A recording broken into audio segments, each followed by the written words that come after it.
Tonight, Ethiopia expresses concern to AU's invitation for peace talks.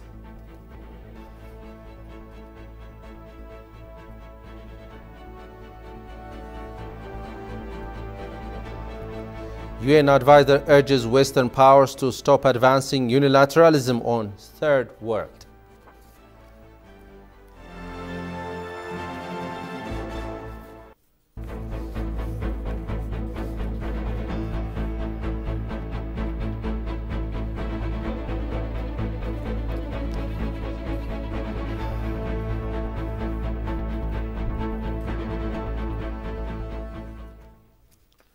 Good evening to you all. Very warm welcome to ETV News. I am Grum Tariku. The Government Communications Service today announced in a statement that the African Union's official invitation for a peace talks is consistent with the Ethiopian government's prior position. It said the entities leading to African Union peace talks have made an official invitation for peace talks to begin and have announced both date and venue. Recalling the government's unwavering position that talks should only be mediated by the African Union, it further said that talks should be held without any preconditions. The statement indicated that the government remains committed to adopt all possible measures to resolve the conflict in a manner that ensures lasting peace, territorial integrity of the country, and will continue upholding this commitment.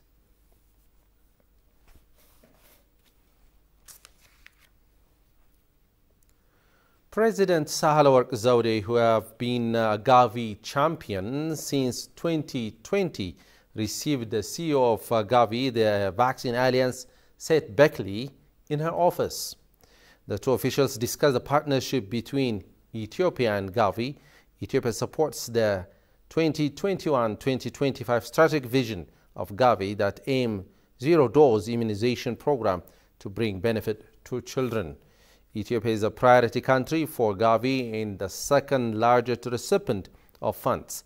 The president extended appreciation for Gavi's support and reassured the country's commitment to increase immunization coverage.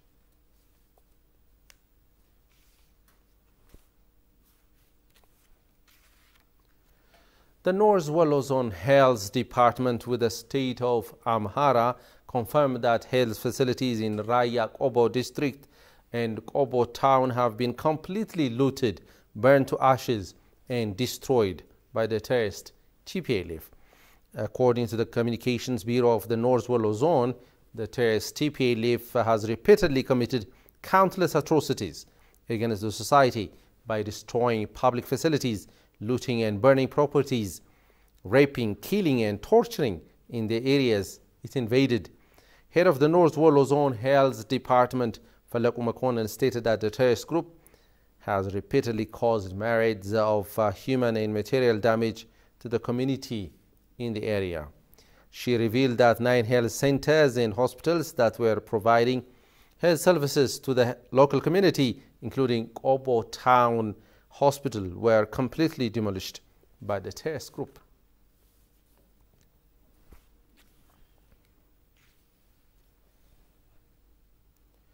An economics professor says sanctions and threats will never help solve political problems. Talking to TV economics professor and advisor to the United Nations, Jeffrey Sachs urged Western powers to stop implementing unilateralism and rather conduct fruitful discussion with the other side of the globe. Tigristanis has the following account. On top of climate change crisis and the pandemic, powerful countries take the lion's share of responsibility for the global economic crisis, says the professor. Talking to ETV, Sachs urged the Western leaders to try to put themselves in the shoes of the other part of the world. The major powers, and since I'm an American, I call on my own government first, to calm down, talk to the other side, stop the unilateralism, stop the threats, because the world is extremely destabilized right now after COVID and climate change and the war in Ukraine and the sanctions regime and all the other shocks that are hitting. Too much instability And we need building, not destruction. And so we should be absolutely calming down and especially talking with the other side, because if you don't talk to the other side, there's no chance of solutions to any of these problems. He further added that meddling in the internal affairs of developing countries will never help reap the benefit deserved. Powerful countries meddle in other countries' issues. Yeah. And in the case of Africa, it was more than meddling. It was 100 or more years of direct imperial rule. And after the end of imperialism, the powerful Western countries continued to meddle, either because they were feeling that this was a proxy war for U.S.-Soviet competition or now U.S.-China competition, or because they wanted minerals at low prices or some other resource. It's been a mix of motives, but basically because the power relations are so unequal and the arrogance is so high on the powerful side, the result is just chronically deficient. Rich country governments don't listen well. They don't respond well. They often behave badly. They think of themselves. They think that because they have the weapons, they have the right to do what they want. Sachs also indicated that sanctions and threats will never help solve political problems. But I've often pointed out that the U.S. sanctions regimes just don't solve political problems. It's not the right way. So in Venezuela, the U.S. wanted to overthrow the government, actually, and it decided that it would impose crushing economic sanctions against the Maduro government. But you know what? Trump put those on in 2017. It's 5 years later. President Maduro is still very much in power. They didn't have the political effect, but they sure did crush the Venezuelan economy for no reason.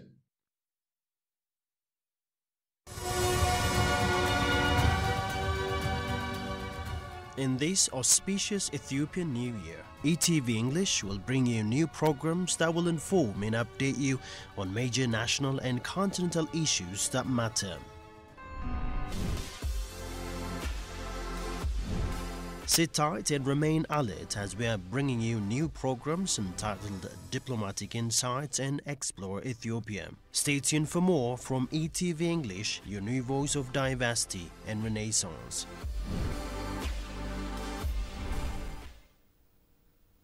Welcome back, and you are watching ETV News. A leaked video has revealed that the TPLIF has been targeting civilians since the very beginning of the war in the northern part of Ethiopia. The group, bent on dismembering the unity of the country, used humanitarian aid provided to the people of Tigray for military purposes, while most of the international community conveniently ignored these acts. Johannes Van Town has the details. The terrorist TPLF has repeatedly claimed to be the advocate for the people of Tigray, but its actions during the war prove that it's anything but a true representative of Tigrayans. Currently, the terrorist group, which incurred heavy loss after waging war against Ethiopia for a third round, spread lies of all sorts, but a glance at what it did in the place it controlled in Amhara briefly reveals that it was engaged in barbaric activities against civilians. TPLF soldiers forced women and children as well as the elderly to flock to the war fronts in an apparent attempt to create a human wave against the Ethiopian army. We have evacuated the area. Wherever we stayed, we had to face heavy fighting, and so we had to face a staggering degree of casualties. Most of our fighters have died in the war. Our vehicles have also been burned. Unable to face the frontal battle, we decided to invade areas where we could hide among civilians and use them in the fight as shields. It is to be recalled that the group, which has been using the humanitarian aid provided to the people of Tigray for military purposes since the day after the outbreak of the war, has been making allegations that there is a lack of humanitarian aid. However, the TPLIF has been blatantly denying food to the people of Tigray and diverting nearly everything for its war efforts. On the contrary to this, some Western countries and media institutions have come up with rather twisted version of the war, making the TPLF the victim when it is actually the villain. In another development, Ethiopia and Ghana discussed ways of transferring knowledge of artisanal gold miners. Ethiopian Minister of Mines and Petroleum Takala Uma received Ghanaian ambassador to Ethiopia, Ama A. Twam Amoha, at his office to explore ways of exchanging experience on artisanal mining. Both officials held fruitful discussions on ways to enrich practical experience of Ethiopian artisanal gold miners by sharing the knowledge of Ghanaian counterparts.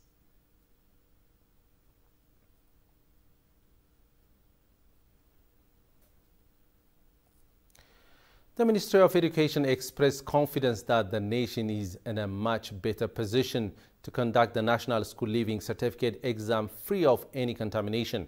Talking to ETV, the Minister Brahanu Nagga indicated that his ministry has taken the lion's share to spearhead the move for fair and successful election in the country, examination in the country. Efforts to grant autonomous status to universities, he said, would help curb challenges related to entrance exams administered by higher education institutions.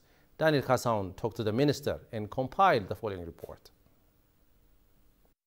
The Ethiopian Ministry of Education is responsible for conducting national exams. It takes the lion's share. Here with me is Professor Brahanu Nagga. He is Ethiopian Minister of Education.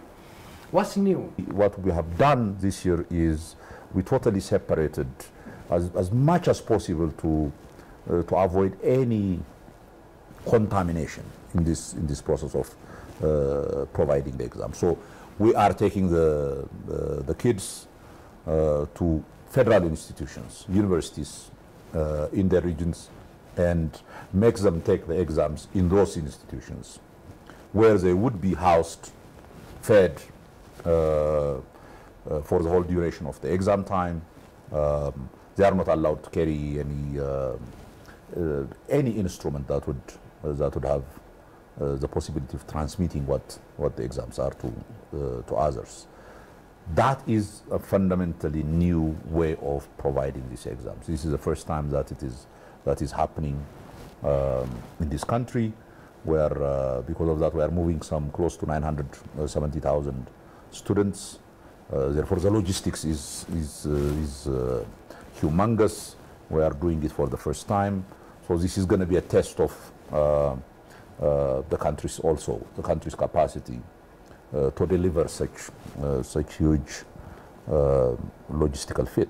I want you to tell me more about the controlling mechanism in order to avoid cheating and stealing of exam papers. So first, starting from the way we prepare the exams, we have tried to sanitize it as much as possible so that there will not be any mechanism through which the exam those people who prepare the exams are not known. They don't have any connection with the internet during the preparation of the exam. It is in a secluded place where they prepare these exams. So we try to sanitize that area, the very preparation. Then once it is prepared, the printing of the exams equally involves high-level security, both digital security as well as physical security, conducted by the Federal Police and INSA and other security institutions. Brief me about your confidence. How successful will it going to be? You know, when you do a new thing, the new thing can come also with its own problem. We'll see. That we will see. You know, in the next, you know, after we finish the exam and after we see how after we evaluate what has actually happened. But for now, we are reasonably confident that we have made the process much more, significantly more fair and equitable to all the students than ever before in the past, to create an environment where students can only rely on their own capacities and their own hard work than anything else. But this is not to say that it would be 100% proof. We'll see. But I am reasonably confident.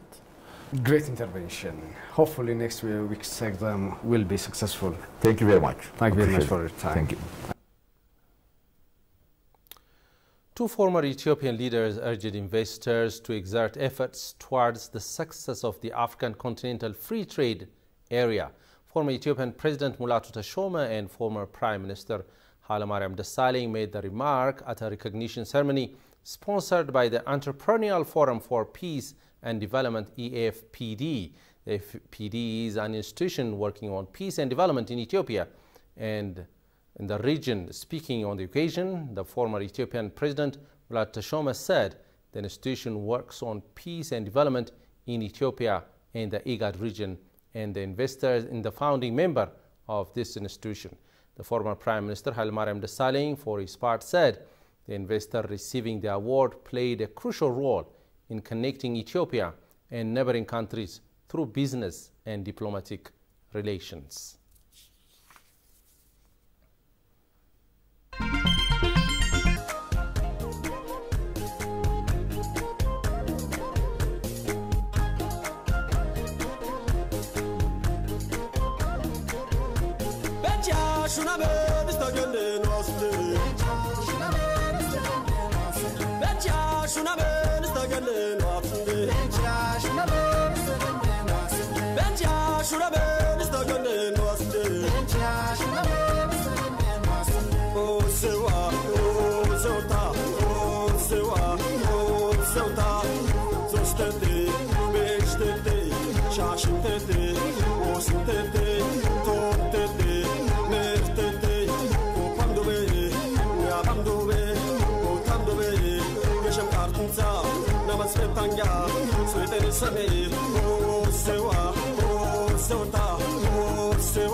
Welcome back, and you are watching ETV News.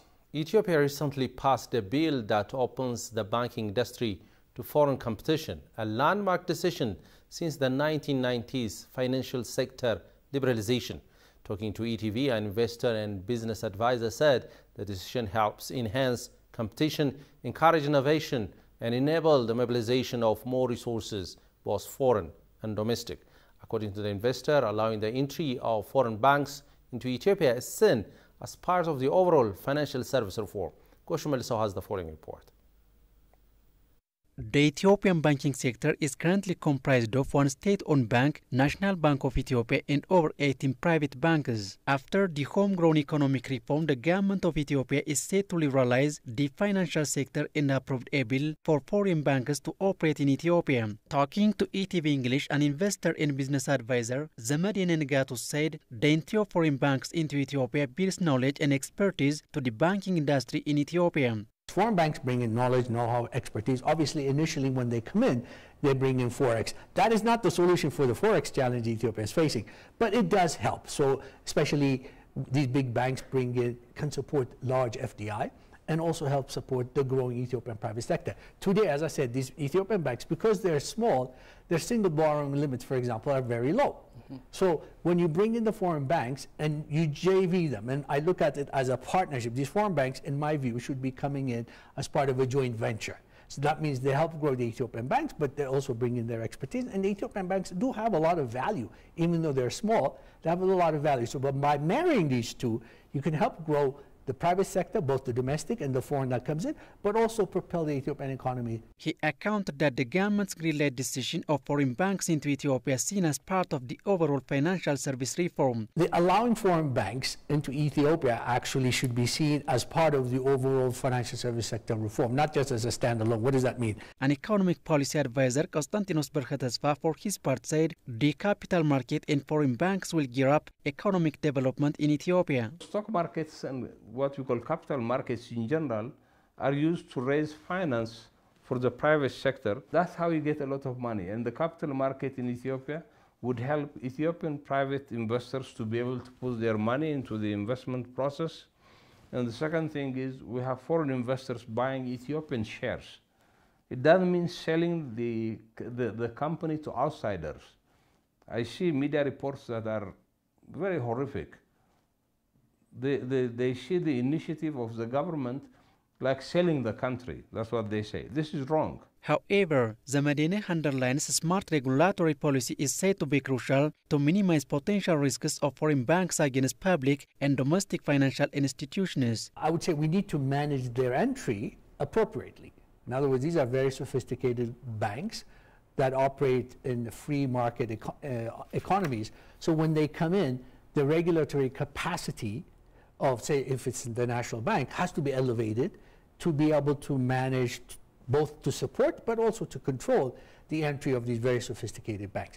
But at the same time, remember, we as a country have national interest, national security interest, national economic interest. So we also want to make sure that when they come in, these banks are in a position to support Ethiopia's long-term economic transformation. So you're right, we need to be smart.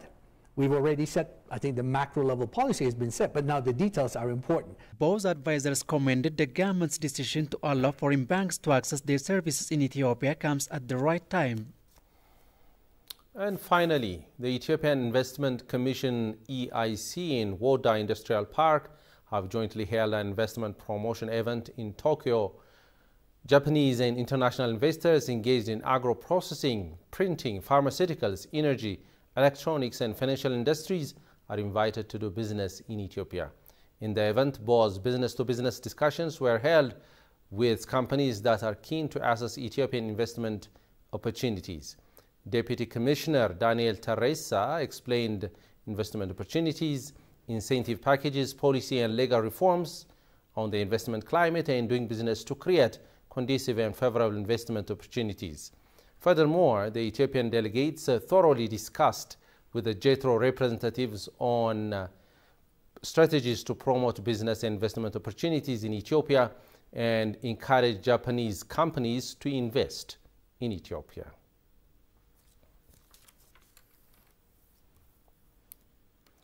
Over now to a quick reminder of the headlines.